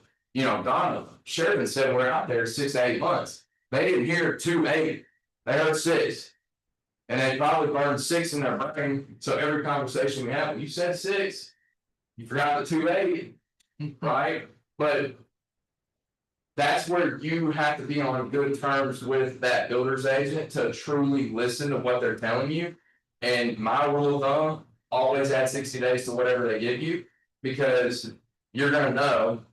As you get closer to completion, are we gonna be in that 6 to 8, or are we gonna be in that 8 to 10 because I added 60, right? So. Most builders will do this. We talked about how expensive it is to borrow money to build houses. Well. You're gonna see that from the time we break ground to the time we got cabinets on the wall. It's an extremely variable timeline. That's for a multitude of reasons, but the main reason is. They simply don't know because we just said shit happens, right? Once I get cabinets on the wall, there's a lot less proverbial shit that can go wrong. So I can give you a more definitive timeline. Also, right, that's kind of for the consumer, but also the builder who has his interest clock burning. Does everybody understand how interest works on construction loans? It's an interest only loan typically for 12 months. So when you start a project, you put footers in the ground. We're gonna assume the house is on a slab just for the example. I put footers in the ground, probably cost me 20 grand to get them in the ground, while I've only taken probably 30 to 40,000 off that construction note because I had engineering, I had site prep, I had everything I had to do to get the footer in the ground, right? So technically for the builder, I've only borrowed $40,000. Well, if it's at 8.5%, 9%, my ass isn't on that fire that much yet, right? It's probably the difference of me going out and taking the family to my loans. Now, fast forward. I lay block, I pour a slab, after I put all the underground plumbing in, I start framing. I put a roof on, put windows in, put exterior door on, put shingles on. I rough in all my mechanicals, I tile that rough in plumbing in and run it through the house, I wire the house, I put HVAC in. I'm probably sitting somewhere around 250, 300,000 at that point, depending on the house. Well, interest only, remember, that clock continues to tick regardless of what's going on. The more money I inject as a builder into the house, the more incentive or urgency the builder may have to want to close. So outline it like this for your buyers. The builder always has more skin in the game. I can't tell you how many buyers agents will call me and be like, well, we got you a $20,000 deposit. What's my response? We very much appreciate your $20,000 deposit, and the builder has injected $350,000 of their money. And it costs them 8.5% to 9% every day. So we want to see the house get done as quickly as your buyers do, and there are certain things that we have to adhere to. Codes, restrictions, weather. Stuff that we simply can't control, materials, subs. So as long as your buyers understand that things do go wrong. Maybe a more PC way of saying shit happens. Things do go wrong and time does show up. Everybody wants the same thing. The builder's in it for way more money than your buyer is, they also want it done. So I promise you, there's no builder on planet Earth that doesn't want their money back out as bad as your folks want to move in. So I think if you program your brain, because how many times have you all seen as agents, your clients take on the attitude and persona that you have? I had a trainer one time that told me how you walk into that meeting is how you plan to walk out. Let me say it again, how you walk into that meeting is how you plan to walk out. So if you walk into an inspection, like old girl did today, she planned on making herself and her presence known. And really clearly didn't give a shit how she walked out because of how she carried herself in. Now, thank God, I love falling on grenades and you come in tonight, that's honestly my favorite because you're really you're not gonna upset me. It takes a lot to rattle me. So I greeted them with a smile. They started in on me before they even got my name. Mind you, I know the agent, so I didn't have to introduce myself, but I had never met her client. So as soon as we walk in, it's hot and heavy. She's using very explicit words towards the project manager. And it stopped everybody when I said a couple of very easy words that always get me out of a pinch. I need your help. Everybody shut up as soon as I said that and listen to what I was about to say. I said, I hadn't even had a chance to meet the buyer. Can you introduce me to your client? You think her attitude switched a little bit? She's like, holy shit, I've been in here going all in on this dude and like forgot what we were even here to do. We were there to do a pre-construction or a pre-drywall walkthrough to make sure everything that she picked in the house, this walkthrough was for her client. It was to make sure every wire she wanted in a certain location was there. It was there to make sure the cabinet augmentations and changes in size she made were there. It was to make sure that the layout of the kitchen was proper. It was to make sure that in elevations or places she changed the ceiling height, it was there. But it was also there to make sure she knew that we had already pre-wired and blocked for ceiling fans. It was to know that, hey, you had a tile floor and a tile wall and you added a shower head. Let's show you where all those things are. So we spent the next 90 minutes showing her all the things that she was excited about when she picked it were now in the house. Now, if that agent would have called me before the meeting, so this is kind of maybe a thing to write down, it's good to stay on the same page as the other side so we can set the tone for that meeting. Because if she called me and I could pick up on how hot she was, I'd said, hey, what I said, I need your help. When we get there, can you muzzle it for 30 minutes and let me talk? Because I know what I'm doing. And I can put your client's mind at ease. Did you notice how my tone shifted? That's how my tone shifts when I'm in front of a client. Because I can be hot-headed. When this vein shows up in my head, that's usually when I'm running hot.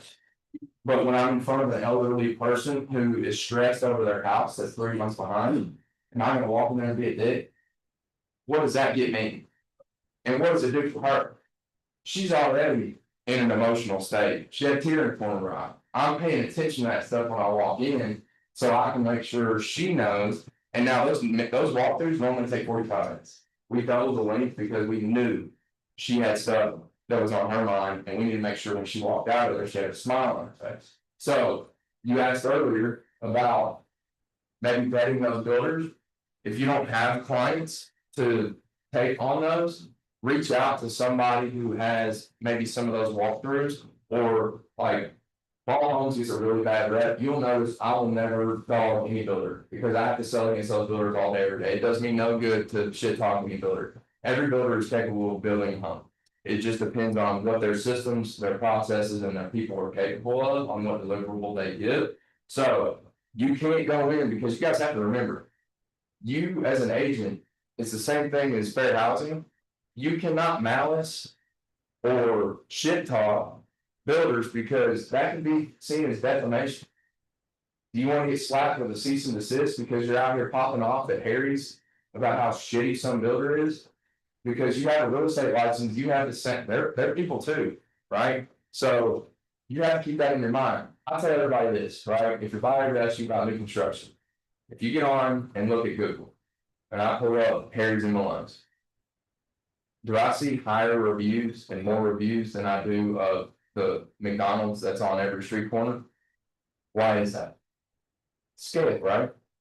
If I do more for less money, I'm probably gonna run into more issues, because those consumers are caviar on a champagne on a beer budget, right? So it's a little bit harder to keep those people happy, and it's not their fault, that's what they can afford. But I think you have to make sure as an agent you understand, if I want steak, do I go to Waffle House? Or do I go to Malone? Right, and that's an easy comparison because everybody's had to make that decision before, and there's nothing wrong with Waffle House steak, not either. It's just, I know when I go there, what to expect. It's the same thing with construction, right? So when you go in these houses. Start to understand and see how they do certain things will help you better understand how to more eloquently maybe soften the expectations of your client when you go in there. So it may just depend on what your clients are looking for. And I think that all does come down to when you have your initial consultation with that buyer. Hopefully, all of you all are trying to read that buyer for what type of personality they have. So then most of my job is not like. I say this all the time to my team, but like, I don't sell houses. Like, I don't.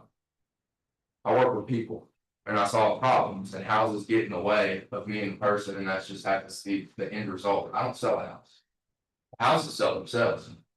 We just said earlier, we wouldn't have a job if buyers and sellers could work together.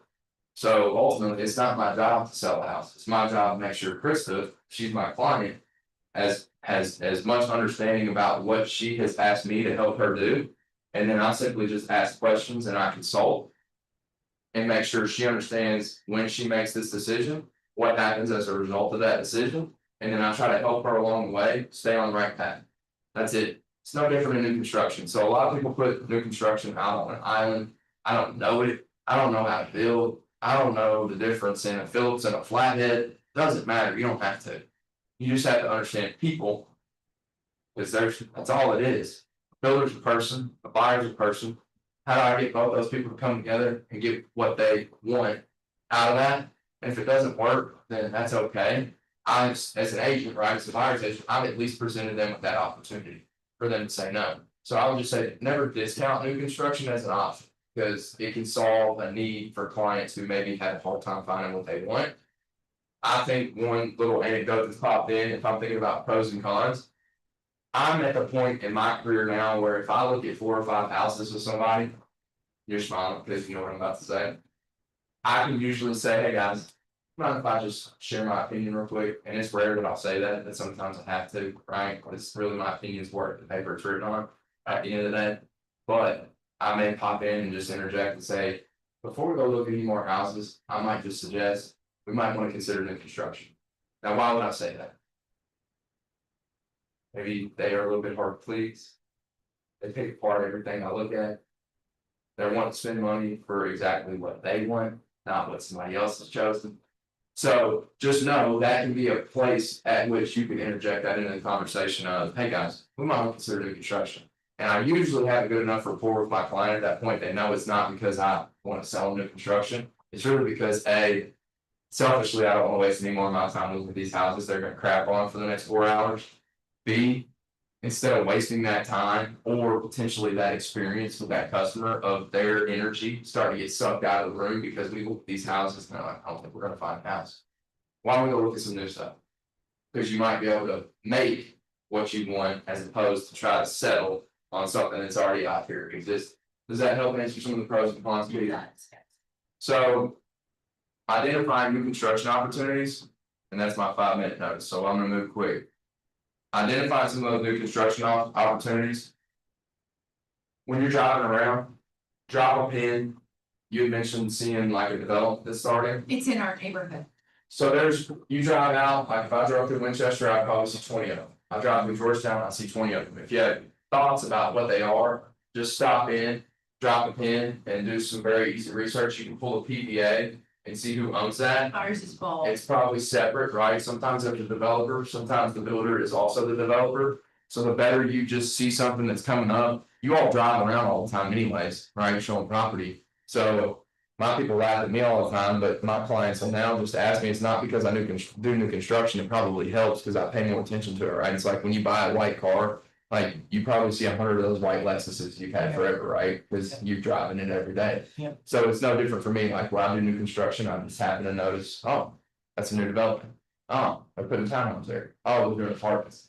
Well, that's good to know whether you choose to sell new construction or not, because you can at least say, hey, maybe I got clients who need to rent for a year. Well, I've seen 15 new construction developments. I can say, hey, I just drove by 3 of them yesterday. And I just happen to kind of know where they're at. I can pull up Google Maps and remember where I was when I saw that, and I can pull that information and send it to them, right? Because I'm still just being a resource for that group of people. As far as like other upcoming places, the best way to get that information would be talk to the agents who already represent that builder. The question that I've had to ask in the last 24 hours is, hey, I've got a certain plan that my clients want built on a certain lot. I've come to understand that that house will not fit on any of the remaining lots that you all have in that subdivision. Do you all have any upcoming phases that have not started yet? Because it usually takes a year to 18 months to drop a phase in a neighborhood. We gotta cut all the municipalities in it. We gotta get all the engineering right. We have to grade it. Then we can pour a curb. So year to 18 months before I can even drop footers in the ground, but I promise you, somebody at the builder's office, who the salesperson who represents the builder will know, well, sure, Krista, we've got 40 lots we're getting ready to open up in the spring of 2026. And I can go ahead and look because they've already had a preliminary plat established for how big those lots are. And where the easements and the setbacks and the pipe and all the conduit, where everything is, that is established. Now, it's not to say that that can't change, right? Sometimes they get rock, sometimes they maybe need to squeeze a lot down so they can get an easement moved from this lot to that lot. So there can be some variability, but reasonably speaking, a year to 18 months out from houses being erected out of the ground, everybody knows how big those lots are. So if you can't find what you want in that neighborhood, I can call that person and say, hey, I'm looking for a Fairhaven on a lot that will fit it. Do you have anything in that next phase? Well, guess what? I promise you builders want to sell houses. They'll probably let you put a hold on one of those lots ahead of time. Well, how much of a hero do you look like to your clients if you found a lot that's not even on the market yet that can fit a house that they've said they want? Right? So you have to be resourceful, I guess, to the extent that it's not always going to be, there's not going to be an easy button to find in a lot or a house.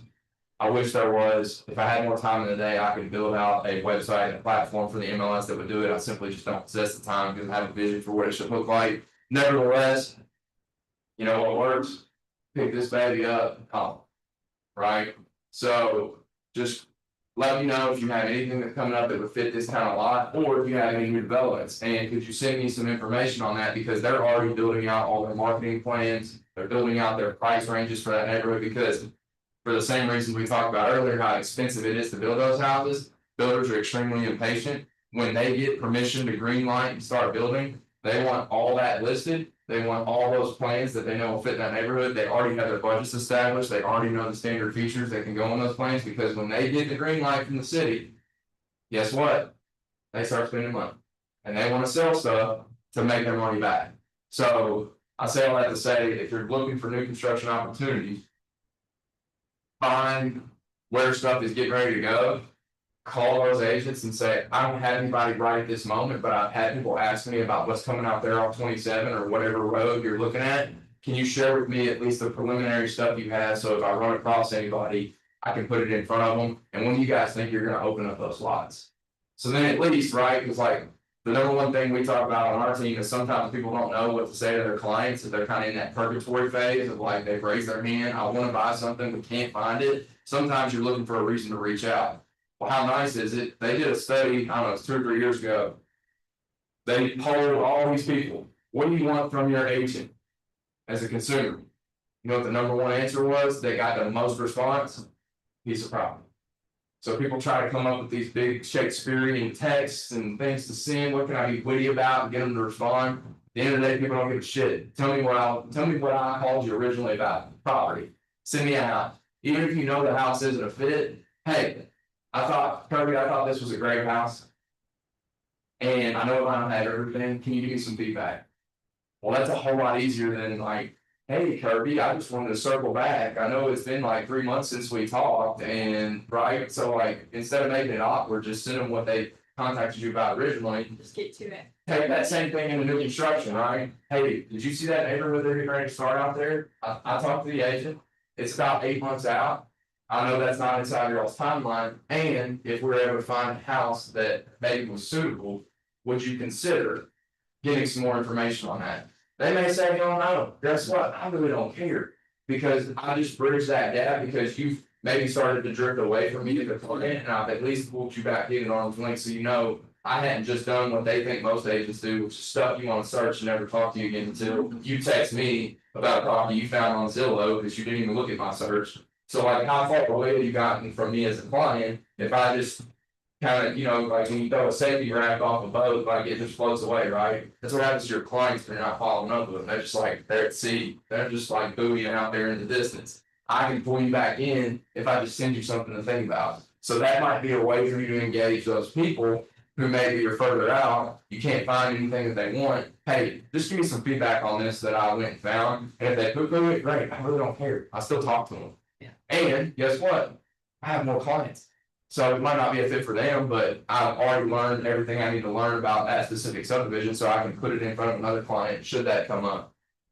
Alright, is this helpful? Yeah. You guys wanna do another one of these? Yes. Does that sound okay? Fantastic. Well, I love you guys, thank you for being here. I hate to jet early. I managed to get a building inspector, his boss, an electrical inspector, a plumbing inspector, a structural engineer, an electrician, a plumber, and my general contractor all to agree to meet at the same time.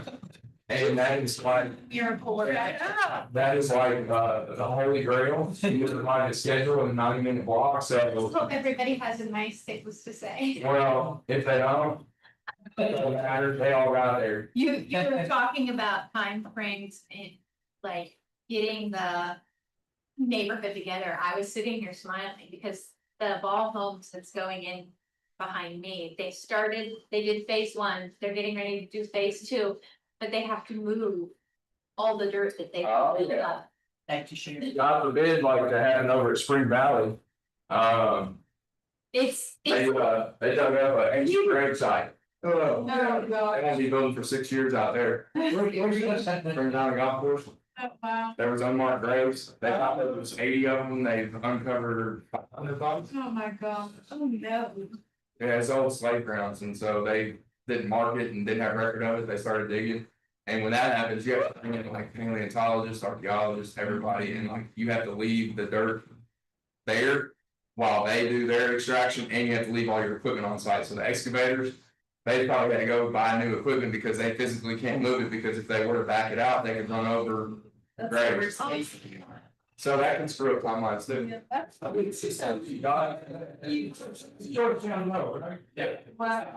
What a mess. How would you like to have all your money tied in that? Leaving excavators and equipment out there? I saw you operating one the other day. I mean, you know how good that is. Yes. I don't know you gonna have their own estimate. I swear it's like when you're a little kid doing that. You know, very. It's so fun. That's the. My husband don't. We have a bobcat. Do a bobcat. I cleaned out one of my dining rooms with a bobcat. There you go. You send it out. Just, I threw all the crap out the window and dumped it in the dump area. Yeah, you got a house. I got a- Or you got a bond. The last house I lived in, the site come down, we fixed up the dining room, and I just put it all, and it wasn't cut now, it's like the bobcat, I should tell her, but. Such a. Yeah, I threw all the crap out the window, and loaded it into his trailer on the curb. Got it done. That's smart. It's fun. You want a job, right? Like somebody's explaining to me why it's crazy. Showing here, yeah. You speaking this? I think probably it's a matter of getting the word out, because I didn't see it until Sherry emailed or texted us yesterday. I didn't even notice, cause I'm on Facebook all the time and stuff. We get that, only reason I saw that email, end of the month, feeling will be Friday. Yeah, I did read that, but I forgot about it between Saturday and Tuesday. Okay, that's. Are you on the Team Connect? Threw me a little bit. Yeah. Yeah. I didn't see it on there either. Yes, on your list, the drinks. I don't care. What's on the drinks? What's on the drinks? None of you think. little shooters. Oh, right. And so sure, we could have been drinking in here. I suppose from the pool party, they were just for the pool party. Did you go? I did. I was out of town. I didn't even go to that. I did, it's, you know, I'm gonna get pool and it, where's we? It's hot. Yeah, it was so hot. Sure, did you go? You. Thanks. I teach you so. Well, there's gold in there too. The other, still dancing. So that's where all. And this video. And the counter.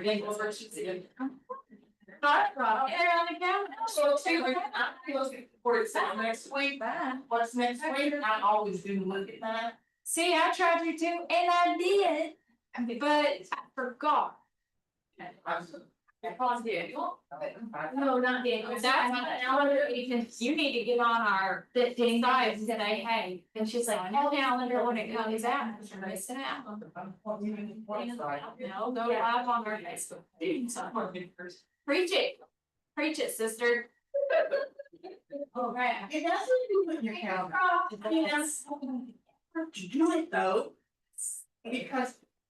Just. Cause I was gonna take the 7 things to list or whatever class with Bo. But he didn't teach it hard. Hard about it, but still, I sat in there while she was in here teaching and I was like, oh, she's doing Ignite or something. I didn't even realize what she was doing or I would have sat through that class. Yeah, I do like to be the guitarist teaching, I do love. Sharing fun of them all. He's good. Okay. For me. For me. I don't know. I just, Crazy. That people don't look at what's going on. And they think they know other people. I guess, yeah. I don't understand. Especially with the way the market is right now, like we need to be in here learning because I think people just don't value that. Like if you don't take the time to learn, you're not gonna get better. Yeah. And yeah, Keller Williams, like everyone's outside, all the house in here. She does. Will she get on our YouTube and watch that stuff? I'm telling you right this minute. She's more interested in being a mom. Yeah, Right. which is good. I mean, I get it. Yeah. You know, and she does stuff for me and. But I thought she was gonna be a bigger help. I ended up having to be the. You do. Yeah. That's when it worked, my friend. So, Yeah. I know. It is. I hired somebody, Are you? but I thought, well, I mean, listen, she says. She's like, Mom, I just don't know if I even like this. And when she's in the middle of something going on, her whole attitude's different, her voice is different. She just has to get started. Yes. She needs to listen to that pivot shift call in the mornings. If you could get her on that pivot shift call in the morning, maybe that would get her mindset going. Not doing that. They do it. I'm not doing it at all in the summer because I'm always not always. But I try to almost daily during the school year when my kids are in school. It's so good. It is so good. And they do free classes on Wednesdays. They'll bring somebody on, which I'm not very good at listening to because it's like Wednesdays at 1 o'clock. It's a weird time. Yeah. But when I'm here, they're so good. Has anybody been able to get on command? Everybody's in here. Oh, okay. Like, for the last 24 hours? I have not. I need to reset your password. What are you talking about? they're flex. What you had, we had. Had to do something. I see, we can't get on command. Yesterday. You are there. Let me in just. Everybody. I'm there. Barry just walked by and. See, I wouldn't even known today. And it's like I don't know if it should react.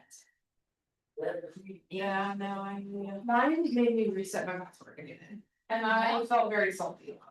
This one did not. I know, I don't like changing my password all the time.